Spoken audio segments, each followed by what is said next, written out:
Recently on this series, I talked about the dangerous role that Chinese government censorship has increasingly played on entertainment media created in America. And look, it's easy to understand that censorship is bad when we're talking about restricting speech that's critical of repressive governments like China, Venezuela, or North Korea. We can even laugh, or maybe cry, at some of the more ridiculous examples of thin-skinned despots stifling their people's creativity and access to a broader world of art and ideas. But sadly, free speech is under attack in America, too. In our case, it's not so much that our government is trying to silence people.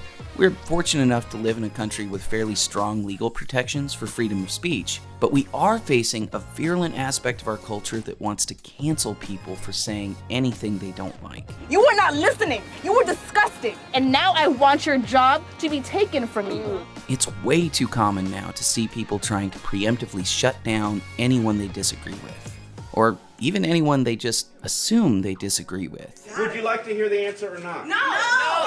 Okay. Most of the people pushing to silence one person after the next genuinely believe that their intentions are good. So they feel completely justified in shouting down speakers, deplatforming, and even doxing their supposed enemies online. But maintaining a strong legal and cultural environment that supports free speech is not only essential to the expression of ideas and values we all think are good, it is even more importantly the foundation for debate and criticism of the ideas and values we think are bad. Fortunately, one of the best ways to start those kinds of debates is comedy.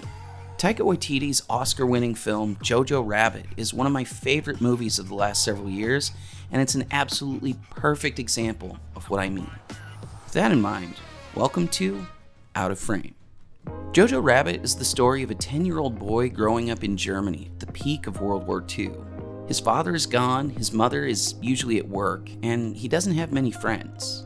Like most of us, he wants to feel like he belongs. Unfortunately, JoJo's entire life has been steeped in Nazi propaganda, and his impressionable young mind bought into it all. Hitler Youth, false information about the war effort, and insane anti-Semitic rhetoric. Where's the horns? JoJo is so convinced that everything he's been told by the government since he was born is true that he even turns Adolf Hitler into his own imaginary best friend. I thought I was your best friend. Yoki, you're my second best friend. First place is reserved for the Führer. The thing is, underneath the blind fanaticism, JoJo is really just a sweet kid who doesn't understand that everything he's been conditioned to believe is a lie. And anyone who might have told him the truth is either in hiding, in jail, or dead. If that all sounds like a really serious movie, well, it is. Except it's also a comedic satire, and in my opinion, one of the funniest movies of the last decade. You okay?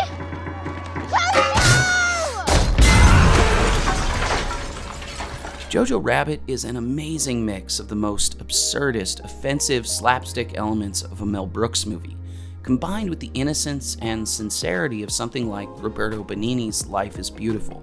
And that's precisely what makes it an excellent vehicle for criticizing Nazi ideology. Even so, it's a movie that took a long time to make. In fact, it couldn't have been made at all in a lot of countries, possibly including Germany. It's filled with offensive symbolism, scenes, and dialogue that would fit most people's definition of hate speech outside of their satirical context. But laws against this kind of speech often don't and can't make an effective distinction between comedy and serious expressions of ideology. As a result, publishers and social media companies who need to comply with those laws frequently block satirical posts and lump criticism of an idea together with support, making it harder for people to publicly discuss and debate difficult subjects. In some cases, people are being fined or arrested just for making offensive jokes, as if it were still the 1960s. There's a level of irony to all this too. Free speech is the cornerstone of a free society, and trying to prevent the rise of authoritarian ideologies like national or international socialism by engaging in authoritarian policies of our own doesn't make any sense. But it's not just about policy, it's also about culture. As someone who has often wondered aloud if any truly great satirical movies could still be made in today's easily offended culture, JoJo Rabbit gives me a lot of hope.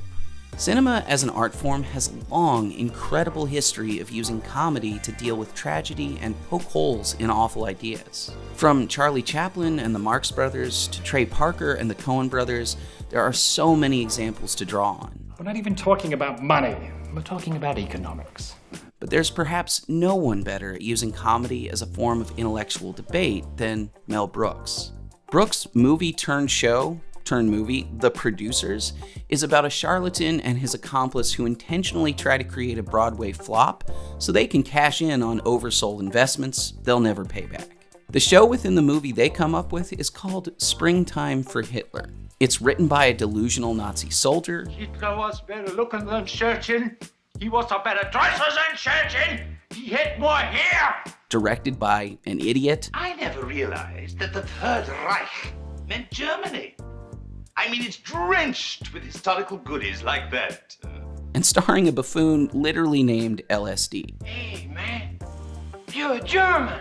We're all Germans. That's right. That means we cannot attack Germany.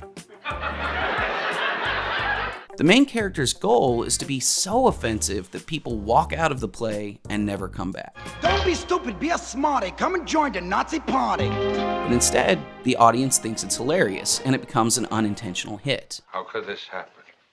I was so careful. I picked the wrong play, the wrong director, the wrong cast.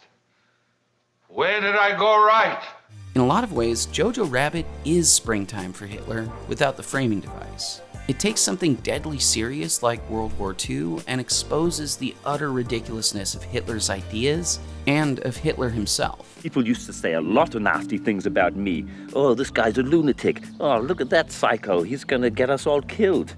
But to do this, JoJo Rabbit has to use the same kinds of symbolism and rhetoric that the Nazis used. This is a massively underappreciated part of why free speech is so important. How can you truly understand your own worldview if you aren't actually allowed to engage with the ideas that might contradict it? Even if something someone else says is completely absurd or offensive, it is only by hearing it and wrestling with it that we can begin to seriously defend against it. And I know, some of you are going to say that there are ideas that are so bad they don't need to be debated, but that's just a cop-out. Especially if you care about stopping the spread of a dangerous ideology, failing to understand and confront its arguments won't persuade anyone to give it up. There are people who believe that the Holocaust wasn't real. How do we know they're not right? Because we are free to examine the evidence, listen to the stories of survivors, and talk about what that history was actually like. And we can take that knowledge and evidence and defend against the denier with truth. Confronting our opposition forces us to examine what we know and form better arguments for our own beliefs. That's a good thing. We need to be able to deal with bad ideas head on. Satire can help us do that. Mel Brooks made a 70-year career out of it. His film Blazing Saddles, co-written with Richard Pryor, might be my favorite comedy of all time. It deals with the ridiculousness of racism by giving a desperate frontier town in the Wild West a smart, competent black sheriff.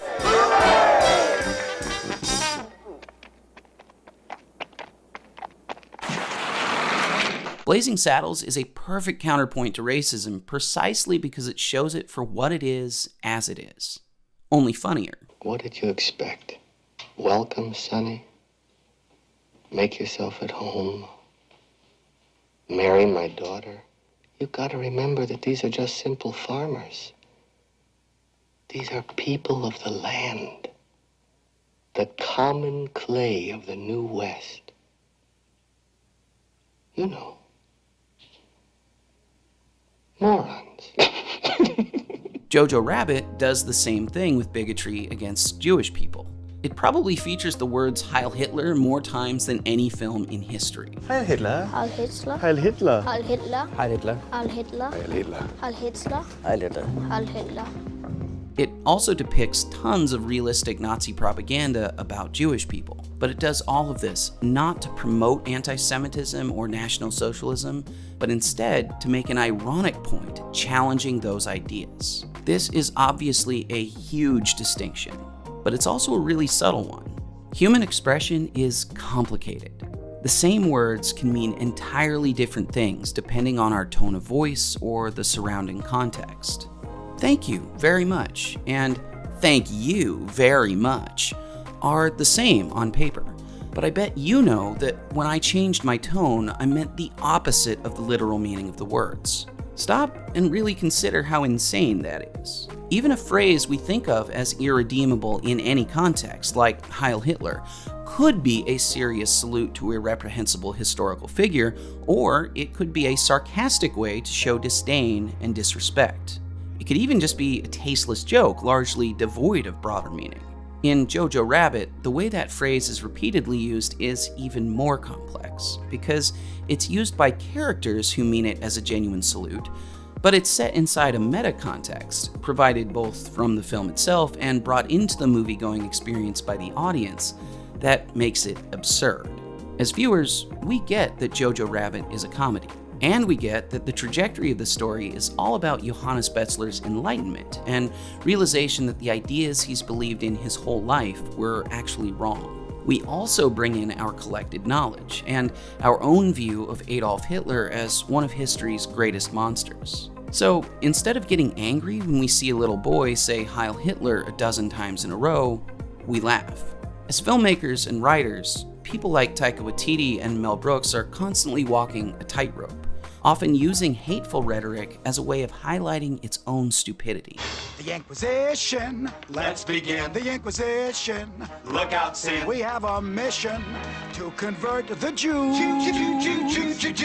But they can only do that in a world where they're allowed to speak and write freely, using the words they need to use without fear of either arrest or cancellation. And it's not like there aren't any critics who think JoJo Rabbit shouldn't have been made. Plenty of people have totally different opinions on what kinds of speech are okay. And that's the thing. Defining what is or is not acceptable speech is incredibly difficult. But are you willing to put someone else in charge of what you're allowed to hear? I'm not. It's especially not something that I'd like to leave up to humorless, perpetually offended scolds, or worse, algorithms. Facebook and YouTube are notoriously terrible at picking up subtle differences in meaning in human communication. They can filter out bad words and phrases just fine, but what they can't do is judge the intent of the person using them, nor can they accurately understand the point those words are being used to convey. As a result, most of these kinds of automated systems, and the people who oversee them, have become blunt instruments responsible for silencing tons of people who are trying to have important, difficult conversations in the name of shutting down a few bad people with terrible ideas. But we need to have important, difficult conversations. Safe spaces may be comfortable, but we only grow and learn new things about ourselves and the world around us by stepping outside of our comfort zone. Really deeply engaging with ideas isn't intellectually or emotionally safe, and you can't debate an idea if you're not allowed to talk about it. That's also what makes Taika Waititi's acceptance speech at the Oscars so sad. At the end of the war, there was a very clear rule. If you're a Nazi, you went to jail. Now, the rules have changed a bit. If you're a Nazi, feel free to have a rally down in the town square and you can invite all your mates. So something's changed and something's not right. I know that to a lot of people this sounds reasonable, but sending people to prison for expressing ideas you don't like doesn't stop the spread of those ideas. It only prevents people from openly debating them. We Aryans are 1,000 times more civilized and advanced than any other race. Now get your things together, kids. It's time to burn some books! The truth is, we allow Nazis freedom of speech in part because that freedom is essential for all of us to defend against Nazi ideology. Without that right, we would neither be able to openly discuss these ideas and expose them for what they are, nor use their own language and imagery to lampoon them. As a Jewish soldier who fought in World War II, Mel Brooks understands this better than anybody. Get on a soapbox with Hitler, you're going to lose. He's a great orator. But if you can make fun of him, if you can have people laugh at him, you win. And that's my job, to make terrible things entertaining. If Taika Waititi lived in the world he vaguely proposed in his Oscar speech, he might not have even been able to make the movie at all without violating the law. JoJo Rabbit is a wonderful film, but in addition to internalizing its overt message of cultural tolerance, I think we should also be aware that there's a meta lesson about free speech here too. In a world where even people who make brilliant satire about repressive regimes don't understand that calling for legal restrictions on speech is exactly the kind of thing that makes a regime repressive in the first place, we've got a difficult battle ahead. But it's not too late. We can all stand up for a strong culture of free speech and fight against state censorship at the same time. The next time you're offended by something someone else says, instead of hitting block or reporting them, consider just closing your browser tab or changing the channel. When you think someone else's ideas are horrible, try having a conversation with them to change their mind, instead of shouting at them, acting violently, or trying to ruin their lives. And when some celebrity or politician says that the world would be a better place if no one were allowed to say the things they don't like, remind them that they don't get to decide what everyone else is allowed to hear. You decide for yourself. The more we stand up for the value of free speech and open debate, the stronger our society will become, and the easier it will be to prevent hateful, authoritarian ideologies from taking over the world ever again. Hey everybody, thanks for watching this episode of Out of Frame. The greatest thing about free speech is how it allows everyone a chance to explore their own viewpoints and challenge each other's perspectives. The more we engage with each other, the sharper our minds and arguments get. So I'm really looking forward to mixing it up with you guys in the comments on this one. If you love this video, don't forget to give it a like, subscribe, and hit that bell icon to be sure you're the first to know when a new episode comes out. And if you want to see more from Fee, we just radically updated our website at fee.org, and I think you're really going to like what you see. Lastly, be sure to follow us on all our social media at YouTube, Twitter, Facebook, and Instagram. Thanks for watching.